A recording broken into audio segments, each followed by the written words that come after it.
Hi, Katie Colding back again. Video number 3 in our series focused on solving last mile problems in analytics. And what we mean by that is why are so many users not engaging with all these wonderful tools that you've implemented and put forward. So we're looking today at this first box in this middle row referred to as visualization. So we want to give you some thoughts on what we've seen work and not work in this area.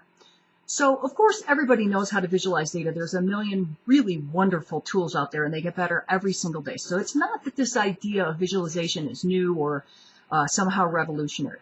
What is a little bit different is our take on it in that we feel like you need to be very deliberate about the visualizations that you create when you have, again, gone beyond the dashboard and you are seeking to actively engage these individuals in your organization who have so far been reluctant or unwilling or maybe just they're a little insecure about interacting with these really sophisticated dashboards. So the first question to ask yourself when you're creating visualizations is, have they ever done this before? Do they normally think about data like this? And if not, you might want to think about some relatively simple, I don't mean dumb it down, I mean make the point really obviously instead of adding a lot of complexity. Think about what their perspective is too. What is their role in the organization? How junior or senior are they? How would data and findings like this really help them? What is their role, and how can this information make them more successful, make them sell more, or achieve other KPIs that are really important to their success and will help elevate their standing inside the organization? This idea of an appetite for complexity. What sort of thinker is this person? Are they slow and deliberate and spending a lot of time in the kind of work that they do? Are they rapid fire, no attention span? They need to get a little bit of information and run. So you have to really think about that with your visualizations too.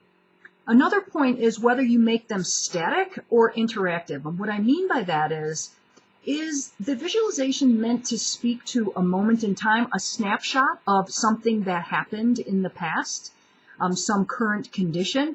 Or is this meant to portray information about a trend line or something moving either through time or with other variables being introduced into the situation? And speaking of variables, you do want to have a really good opinion on, is this about a single data point that you're presenting, or is the objective of your visualization to incorporate multiple variables and look at how they're affecting each other? You have to take a moment and really think about this. I think it's very easy with some of these incredibly sophisticated tools to just throw these very complex visualizations in front of users, but it's easy to overwhelm people that don't automatically think that way and don't think that way all day long. It's very important to curate what those visualizations are. And finally, the last piece is color in your visualization. Color choice is really a science. In fact, it's psychology. This is not about getting synced up with your corporate color palette. We want you to think about choosing color for your visualizations that you are communicating certain messages with the colors of your visualizations, whether you mean to or not. There's a lot of really interesting science around this. There's a site called colorpsychology.org, and they have this really cool color emotion guide, what colors produce which emotions. And we suggest that you take that very seriously and think through that as you're creating visualizations. Again, remember, these are getting pulled out of the dashboard and you're creating something special for certain groups.